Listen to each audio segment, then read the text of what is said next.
if each person gets what they want, that's a successful sale. That's what sales are supposed to be like. Everyone can sell, and everyone actually does sell on a day-to-day basis. All of a sudden, we're getting all these 5-star reviews. We're doing all of these things. A lot of times, people have lists and lists of data.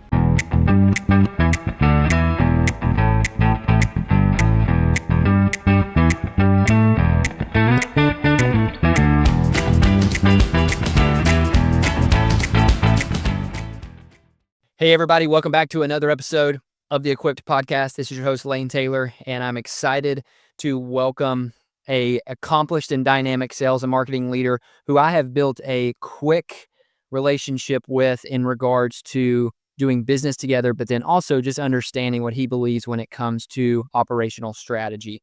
I'm really excited to welcome Director of Demand Generation at designDATA, Rob Shelton, to the show. We're going to talk about go-to-market strategy. We're going to talk about operational strategies.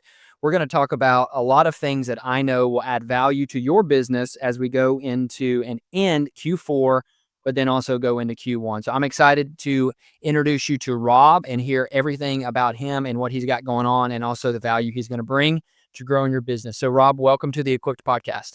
Hey, thanks for that, Lane. I appreciate it. Yeah, I'm excited to be here and look forward to jumping in, man. Absolutely. So tell the listeners a little bit about yourself, your background, and what it is, and where you got to where you are. Yeah, so I mean, there's a short version, always a long version of that, right? But really, I think, kind of where I start my story is, when I was in school and my goal was to become a sports broadcaster, right? That's always something that I wanted to become. And I think, Lane, just through our conversations, you probably can recognize that of like just the way that we have had our chats. But no, and so what that does is, you start to learn through that process. So, in school, I guess the fundamental things that you focus on is journalism and communications then, right? That's what you start to, delve into, and you take those different types of classes and kind of move into that. And through that process, as always wanting to be, a sports broadcaster, that was always going to be on the front of the camera, right? The person that is actually delivering the story. Well, as I moved through that process and through the production world and like having those conversations, I realized that the people behind the scenes are ones that actually are writing the story, right? Or actually coming up with the story, and the other ones are delivering it. And so I fell in love with that, right? The passion for that. And so it really led me into a world of like production. I worked with ESPN. I worked on a show called One Born Every Minute that followed the day in the life of a family that comes in to give birth to their child. And it was awesome, right? And so all that to be said, it is all about kind of that storytelling piece, right? Like in kind of how that then interacts with marketing, with sales, and all of those things. And Lane, you and I have talked about this, but I really believe in the storytelling, the relational side of sales and marketing, right? And I believe that everyone can sell, right? That's just something I believe in. And, people challenge me on that, but I believe it's a theory, right? That everyone can sell, and everyone actually does sell on a day-to-day basis, whether that's selling ourselves or, selling our kids. I say that not actually like, on the black market selling our kids, but the idea that like our kids are doing well, right? That they are really good at the sports that they're playing. They're awesome at the instruments that they're playing, or, the school is going really well and they're going to be, getting a full ride to X and X college, right? So when we think about that, I always say that because I think it's important, because there is a piece of everyone in sales and marketing, and we all know that we're marketed to all day long, right? So when we talk about marketing, so anyway, the production world, creating and producing videos and content and those type of things is then led me into a startup world of a telemedicine company that I was super excited about, that I helped launch at the Consumer Electronics Show in 2013. And we took a creative spin on how we did that. Obviously, at that time in 2013, the only healthcare device out there was like a wearable, meaning like it was like the Fitbit, but like Fitbit 1, where it was like, it basically told us the heartbeat and steps, maybe like something along those lines. And so going through that process in the startup world, if you haven't been a part of the startup world, I think you can only imagine you wear a lot of different hats and you learn a lot about business, right? And that kind of launched me into kind of the combination or translation between technology and the front end of business. So front end of the business being the sales and marketing side, then understanding the technology piece of that. Now everyone has technology in our business. We use it every day. Obviously, in the marketing world, we live in a digital world. Um, and so I guess in a long way, long story, long journey, they kind of meld together in the end. At the time when I was in school, marketing communications was the major, right? So I was in Marcom. They have now since separated it, right? Making more marketing on the business side, if you will, and then more like JCom, so journalism communications, more on that broadcasting side because they're able to grow that. More people are interested in it. But so I've always had that marketing background, the idea of talking to people, sharing stories, and ultimately getting something to happen, right? And so that's where I am today. When you say demand generation, it's really kind of the glue between marketing and sales. And like more or less, marketing might say more. I'm looking at lead generation, demand generation, but then how do we capture it, and then how do we actually turn that into revenue? That's where I focus. So Yeah. hopefully I actually a good job explaining. Yeah, no, that's good. And what's so cool is you talked about everyone is selling and you're selling to your kids. And it's so funny when I talk to individuals because I love sales. I love every aspect of it. I love the human connection. I love the human psychology of sales. I love like having those real conversations and seeing when both parties mutually benefit from a transaction, the sale has been successful. Like, if each person get what they want, that's a successful sale. That's what sales are supposed to be like. And when people tell me that they're not good at sales, I'm literally like, "You're telling me that you're not good at sales. You're selling me that you are not good at sales." It drives me crazy, and I laugh about it. But also one of the things that and why I know that you were gonna add some value on the show was the concept of storytelling. And I'm a podcaster and I love telling stories. Like that is when you can tell a story, when you can add the visual for some people to understand truly what that is. And people don't truly understand, I think, how important organizations need to be with storytelling and how it has progressed over the years. So, go back a little bit. How has storytelling, how have you seen it in your career post college? Like, how was storytelling back then versus what it is now? What has happened with storytelling?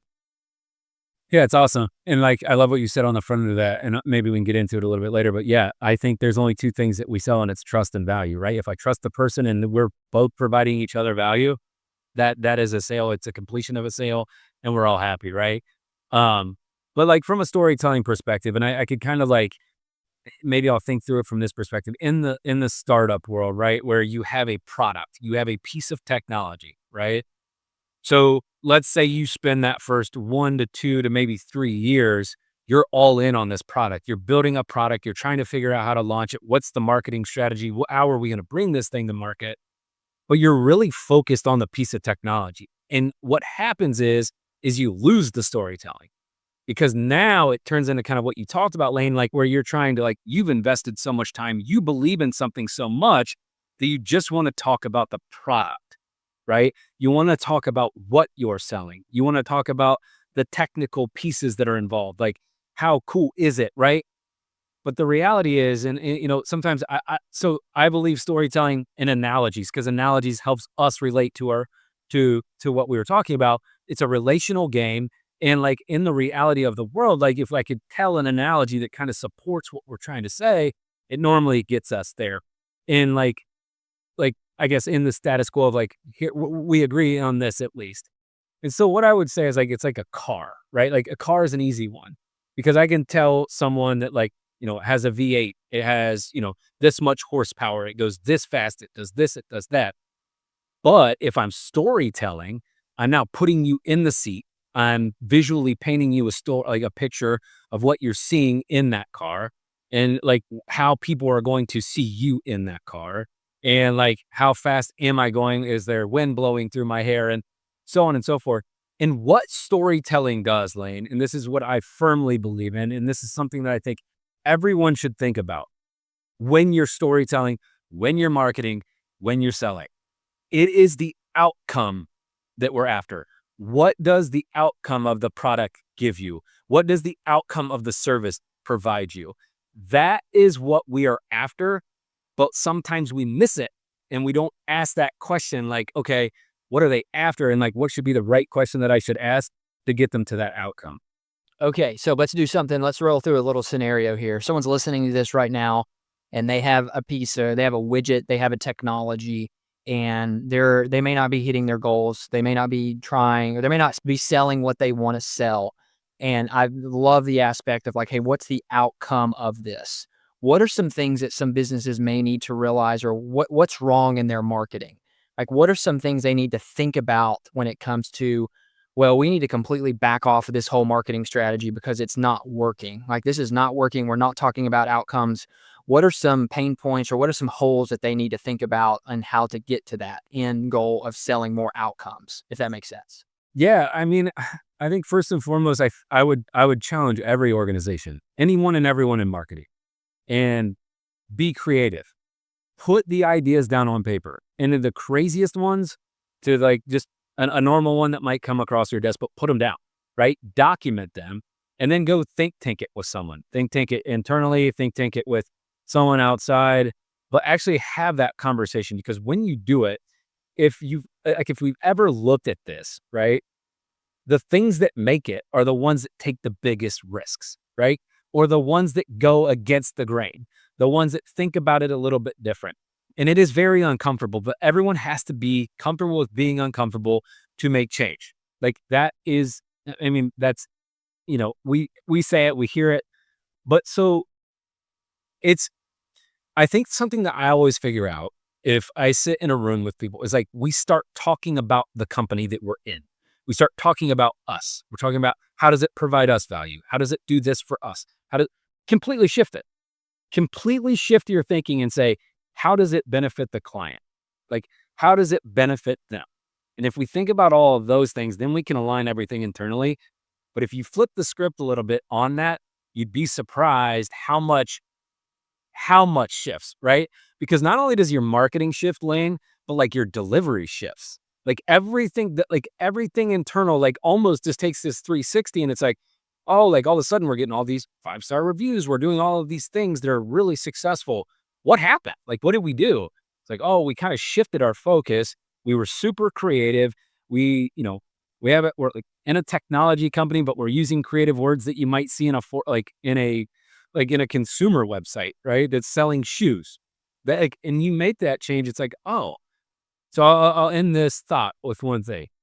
Something that I always say, and this is every meeting, every boardroom, every executive meeting that I've ever been in, is I sit in there and I look at everyone face to face and I say, hey, look, to level set, we all woke up as consumers today. Am I right?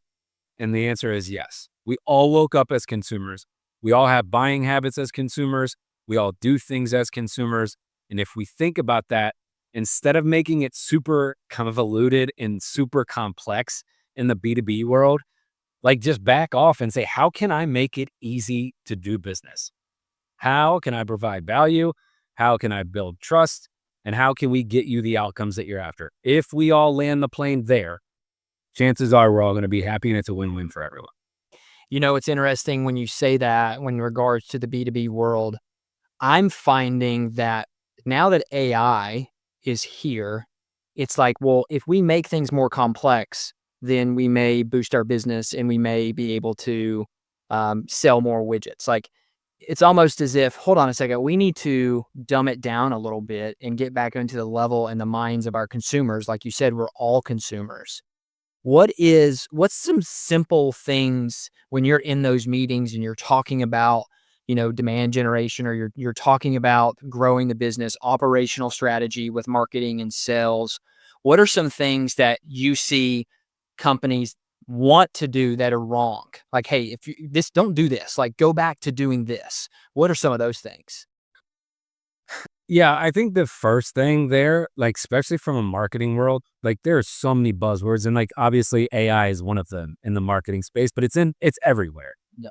And so they're like, we get caught up with buzzwords. We get caught up in this world of like buzzwords. And so buzzwords in marketing world, obviously SEO, right? What does SEO mean to you? Like, whatever, right? Like, can you tell me what SEO is, right? Like, that's what I would challenge someone to. Like, can you even tell me what that is? And then, you talk about paid ads, and you talk about cost per click, and you talk about like all of these different things. Like my website, I need to fix my website right now, right? Like why? Like, and it's funny because maybe someone said something to them. And they're like, your website doesn't really like, I don't like your website. Well, that's your opinion. That's fine. There's going to be people that don't like your website. There's going to be people that do. What I think about from a demand generation seat is my website converting? Is my SEO converting? Is my cost per click where I want it to be based upon the conversions, right? That is my ad converting. When you start to think about the conversions, things change. And I will say this, in a marketing world, in an executive world, when we say something, we mean something different. I just believe that, right? And so a lot of times you'll hear, I need leads. I need leads. We need leads. We need to sell more. Okay, great. That's not what you're saying. What you're saying is you need to grow your revenue. That's what you're saying to me. Yeah. That's good. Because it literally correlates, right? If I get more leads, it's going to turn into more revenue. But it's not always true. Because if I always make the joke as a marketer, I can go get you 100,000 leads tomorrow. I can get anyone 100,000 leads tomorrow. Are they qualified? No. But I got you a lead. Then it's like, how do I qualify it? This is where the operationalizing piece happens. You have to figure out how to qualify it, right? If someone is interested in what I'm doing, how do I continue to move on? And I would say what's interesting is that 80% of people do self-research across our digital ecosystem before they ever want to talk to anyone. So everyone is out there, right? So you hear this from execs. I don't want to share pricing. I don't want to do this. I don't want to do that. And it's like, okay, because that's what we've always done, right? And we're scared that someone's going to come in. Like, people can figure it out, right? There's enough information out there. AI probably would spit it out if you wanted it to. But you have to walk them through. You have to give them information. You have to start walking them through that journey in the digital world. And so I guess all that to be said, if you do one of these things, you'll fail. If you do two of these things, you'll fail. If you do three of these things, you fail. This is where, Elaine, I think we talked about a little bit. This is where I believe you have to become a head coach. You have to put your coordinators in position. You have to put your position coaches in position. And then you have to have the players to do it. What I call that is a strategy. And if you do not have a strategy, you are going to go fail. Because what's going to happen is you're going to have an offensive lineman playing wide receiver, or a wide receiver playing offensive line. They're going to get tackled. The quarterback's going to go down. You're never going to get the yards that you need. You're never going to score a touchdown. And it's a fail. You could have the best quarterback in the world. Doesn't matter. Right? And so that is it. You have to have a strategy. You have to understand how it's going to function to get it from point A to point B, and then from point B to point C. And I could talk about that a little bit later, but that's where you talk about, okay, now they're a client. What's the lifetime value of that client? Like, how do I continue to like provide value to them so that they don't ever leave, or so that I can upsell to them and continue to innovate with them? And so like, there's a lot to think about there. Obviously I'm saying a lot. I think generally speaking, you should never start anything without a strategy. And I know strategy is a buzzword, right?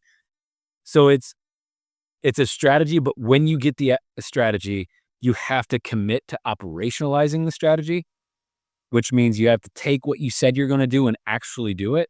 And then you have to give it time, collect data points, and then start making data-driven decisions. You cannot make data-driven decisions. Like, you shouldn't even like use that as a quote for your organization unless you are actually making data-driven decisions. And what I will say is, a lot of times what people believe are data-driven decisions are feelings. Walk me through that, because I actually agree with that. So what do you mean by that? Well, I mean, we all do this, right? And I think like, if we want to take it back, right? Like, we live in a digital world now, and like, it's taking some different, obviously, organizations, different industries to like step into that world, like fully, right? Like, how do I fully go into that world? And so if you back it out, like, let's just go to events, right? Like, events, obviously pre-COVID, hate to bring up that word, but pre-COVID, it was something that was really happening. And if you go back even further, that was something that you did as a part of your business to get leads, right? So what I always say is, I can go to an event. You and I, Lane, could go to an event together. And this is where it comes into experience, right? And the storytelling. And I could have a completely different experience than you did, Lane. And we could both go, we're both a part of the same organization. We go back, you sit in a board meet, like, you sit with the executives, and then I go sit with the executives, and Lane's like, I had the best time ever. We had so many leads. I had so many ideas on what we can do to generate, or what we can do to convert those leads. Like, Mike, sales pipeline's full now. I'm so like, that was the best thing ever. And I could come back and say the complete opposite, Mhm. right?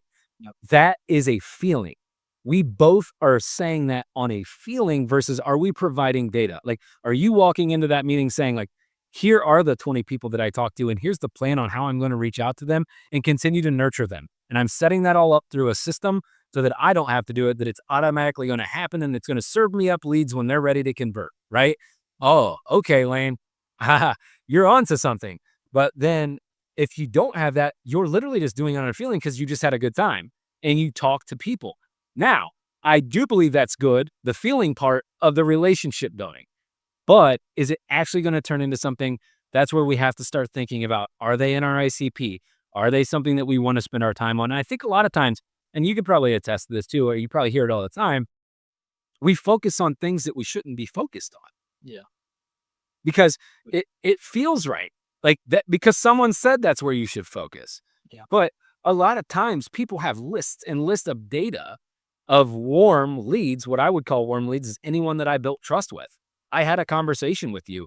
Hey man, like, yeah, this was all great, but actually like we have a different service provider now, or we already have a product like that. Great, man. I'll follow back up, at some point.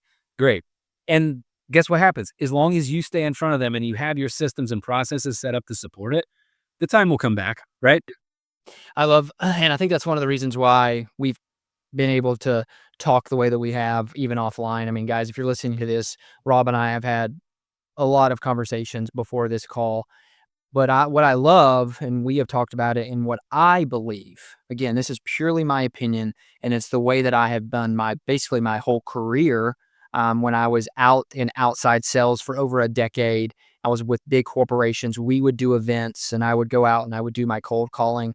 One of my mentors always said to me that was like, "Hey, like if you think that you are going to be a millionaire and close business the first time you meet people, then you're going to fail." And I've always remembered that. And I've always said to myself, I want to build a relationship in the beginning to see if my product or service fits in for what they need. And a lot of times, what's been really gratifying is if I've built a relationship with someone and my product or service doesn't fit the need of them, I've been able to refer them somebody that it does. And I mean, I believe in goodwill capital. I believe when you put out a lot in the world and you build those relationships and you build a network of people that it will come back around. And true testament of that. And I love being able to build those relationships. But to your point, if you don't have a operational system, I'll share with you a funny story and I'll share it with the audience too. When I first began my entrepreneurial journey, I remember I stepped out. I I just stepped out of the boat and I was just like, okay, I'm gonna go build this. And I went to start and knock on doors myself. I literally went out and had a, I don't know if I've ever shared this on the show. I have a briefcase right below me and it was a traveling podcasting kit. I traveled in my car with, it was a briefcase. And I literally would try to go out and sell people the idea of podcasting. And I would do everything for them. I would be the host with them. I would do all this stuff. And I remember I started to get all these leads and all these people that would have warm conversation, but I had no way to cultivate them. I had no way operationally to stay in front of them until finally someone, a coach of mine was like, "What are you doing with all these individuals? Are you following up?" And I'm like, "Well, I have a call on my calendar in 2 weeks to follow up, and I'll get to it that then." And they're like, "Whoa, whoa, whoa! Like you got to come up with something. You got to do a system some way somehow." And so it sounds as if that's what you love to do, Rob. You love to marry those together. You love to get the right systems and operations in place. How do you go about thinking about that with businesses and doing that, especially with what you're with now? Like, where does that start? How does someone, if they don't have any system in place, how do they go about thinking about and doing that? Yeah, like, I absolutely love that story, first and foremost, that's amazing. Like, hustle, right? You have to hustle, and, like, that's the best part about it, right? Um, but that's what I talk about, like, people can sell because 'cause you're passionate. If you're passionate about something, you're gonna be able to sell it, right? Like, we all do it. Like, if you love design, like, if you love the decorations in your house, right? Like, you go and you sell it. You just do, and it's like so anyway, like, your favorite store, right? And this is why we talk about referrals, that's a whole nother conversation, but I love what you just said. And it always leads into an analogy that I always use. It's a perfect time of the year, and it's It's all about a gym membership, right? It just seems to be the easiest one that relates to everyone, that we can all relate, and it is about this, right? So normally this time of year, or at least coming up in the next month, right, we think about getting back into the gym, right? So there's some decisions that need to be made. Do I go get a gym membership? Am I at home? What is it, right? So when I think about the gym, that is the product. That is the system. That is what's actually going to be able to, where I could lift a weight, where I could walk on a treadmill, where I could do those things, right? But what happens, right? Normally come February or March, the gym has been packed now for, a month, and all of a sudden this, like, people start going away. And the question always is why? And the problem is, and this is where it aligns, is that there was never a strategy. And without a strategy going into a gym, you don't get the outcomes. Because if I don't know how to go into the gym to lose weight, I'm not going to get the outcomes of losing weight if my goal was to lose 10 pounds, right? But if I was going in to, gain 10 pounds of muscle, like, great. But are you doing the right workouts to do that? Or are you using a leg machine as an arm machine, right? Like, who knows? Like, so you can get the gym membership. And then everyone wants to say, okay, I went to the gym, it never gave me the results. I blame the gym. I'm done. Happens everywhere, right? Like, this happens all the time. So then it comes like into the picture like a personal trainer, right? And so the personal trainer analogy is something that I always use because that is a strategy piece. That is also the accountability piece, right? Which a lot of people lose sight of because you have to hold yourself accountable through that in order to get the results that you're after. It just doesn't happen. So that's why I think this analogy always works is it doesn't happen overnight. It doesn't, right? Like, we can't do that. And so I use the analogy because so now if I have a personal trainer and I then get the system, now I know, how many reps I need to do. I know all these different things, what I need to do at the gym to get the results. I'm in a good spot. The coolest part about it is, Lane, is this is where I throw in the ancillary pieces, right? So now I got that system and process and strategy all kind of running. But guess what? I'm going home after I'm done at the gym and I'm just eating 16 cheeseburgers and slamming down some pizza. Not going to work, right? If I'm trying to lose weight. Or I'm going home and I'm not eating at all. Not going to gain muscle if I'm doing that. So there's like layers then into that where you start talking about a nutritionist, maybe a lifestyle coach. So this is where I talk about like it is one of those things that it's not just one thing that you have to do. You have to think about it very, very large, very, I guess, 100,000-foot view before you even walk into it to then say, okay, here's the outcome that I'm getting. Here's how I'm going to get there. And, you hear this, like, this is cliche things that I always said at the beginning of the year, like, write it down, like, write your goals down. That's the only way that you're going to get there. But you have to write it down, but you also have to hold yourself accountable. There's all sorts of things that need to happen. But so that's what I would say. You have to take your strategy and you have to operationalize it, and you have to have systems and processes to support it. Otherwise it's going to be really challenging to get there, right? It's really funny, Lane, because I don't know how much you love Nick Saban. Obviously, you're in the South. I know you're not an Alabama fan, but Not an Alabama fan, but honestly, after he retired and he's on College Game Day, I'm a huge Nick Saban fan right now, the way that he is. So, yeah. Oh, yeah. so it's amazing. So he was saying something, and he was talking about taking crap and throwing it at the wall and seeing what stuck. I thought this was very interesting. And the way that he was using it is that it was in, let's say, summer camp or early fall camp, and he took taking all the players and he just kept putting in plays that made absolutely no sense. Like, why are we doing this? This isn't anything that we're going to do. The reason that he did it is he said, we're going to throw crap at the wall. We're going to see what sticks. Obviously, some of it's going to fall. Then we're going to put it back into the bucket and we're going to throw it again and we're going to make sure that it all sticks. What he is doing is that he's teaching them that, like, there is different times that we're going to have to pivot and do different things. It might be game 9. So in our instance, it might be 2 years from now in Q3 that we think about this. But guess what? It's there. So then when we need to do it, everyone is ready to do it. It's not a new idea. We don't have to tank it. We don't have to do all of that. It's there on the shelf, ready for us to do that. And we can do it faster than the next company that can do it. We win. And so I thought that was really interesting because I think about that. Because what happens is people hear these buzzwords and they just want to go fix SEO. But you can fix SEO, but if you don't fix the other things, you're not going to convert. It's not going to generate into revenue. therefore you fail, like to the outcome piece. So, Yeah, no. what were they said about that? No, and I think for me, because coming from a sales background and, in business, it's always like, well, just more sales will fix the business. Like more business coming in will fix the business. And it really wasn't until I realized that it's like, well, if you don't fix your operations and you don't fix the stuff on the front end, those people that are coming in are going out faster than they're coming in. Yep. And I always love when I interview people on shows and they tell me that, they've been in business for, let's say, 10 years and they've lost one customer. And you're like, I hear that and I'm like, man, your operations are tight. Like your back end Yep. is tight.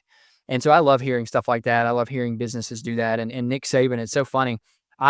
He is a wealth of knowledge, and anything and everything that he says is like you can convert that to business. Like Yep.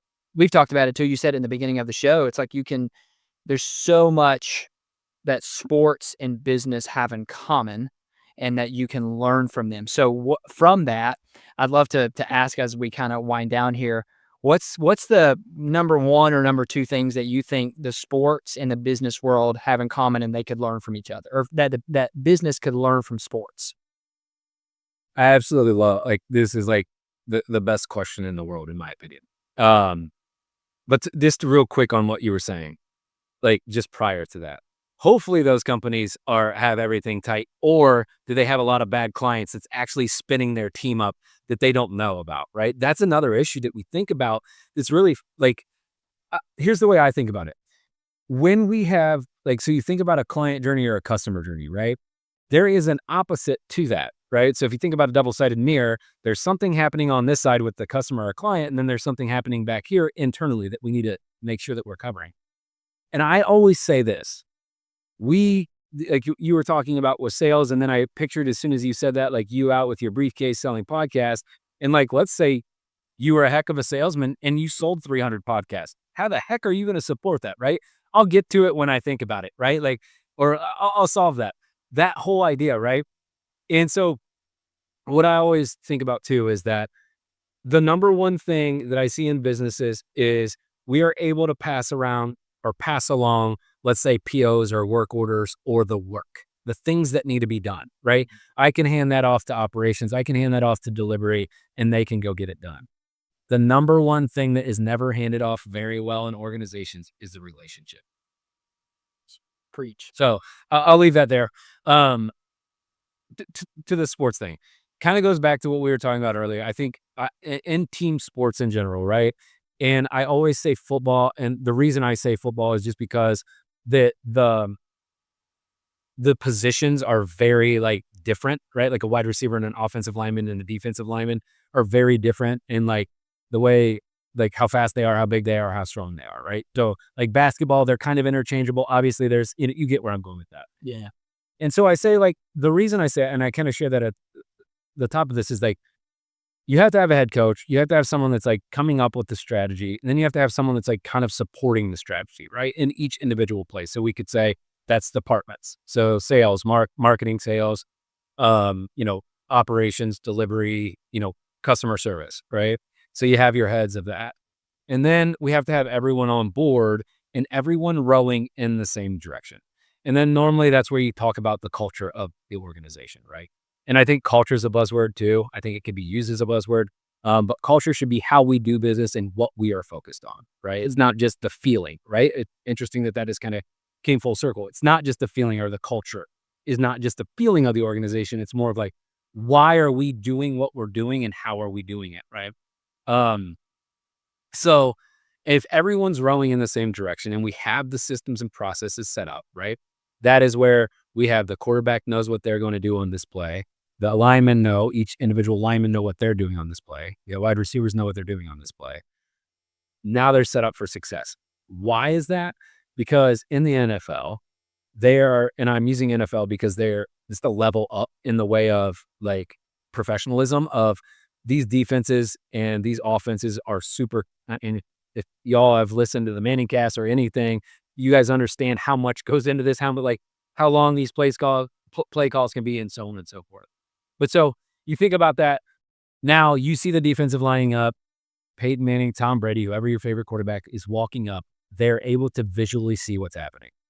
And they know with an audible or whatever it is that they're prepared to do that. And then everyone else, they know what to do now, right? So it might shift what they're doing, but they all know. And it all goes back to, so now we know what we're coming up against. We have a game plan, we have a strategy, but we also know that it's not always going to be like exactly the way that we planned it, so that we can call an audible and ship and do something. Doesn't change the culture, doesn't change the overall game plan. It changes in the moment and different things that we need to do.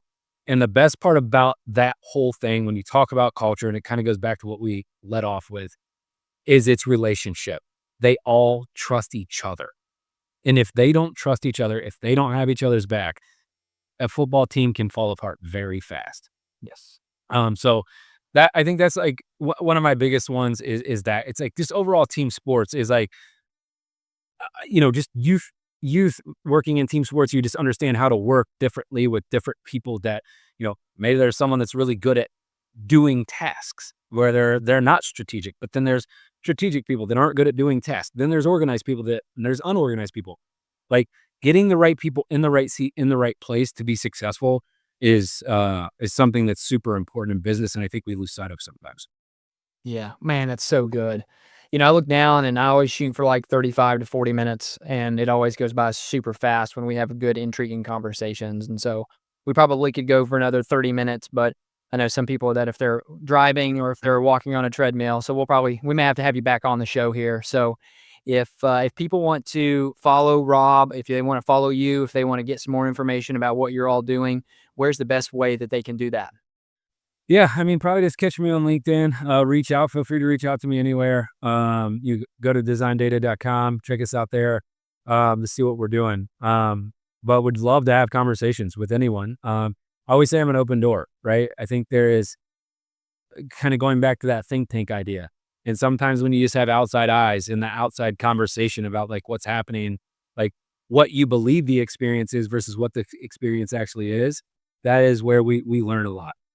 Yeah, that's exciting. And I will give a little spoiler alert. Rob is going to be releasing his own podcast. And so I will reference that once that comes out onto the show and point you guys back to that one and point you back to this episode.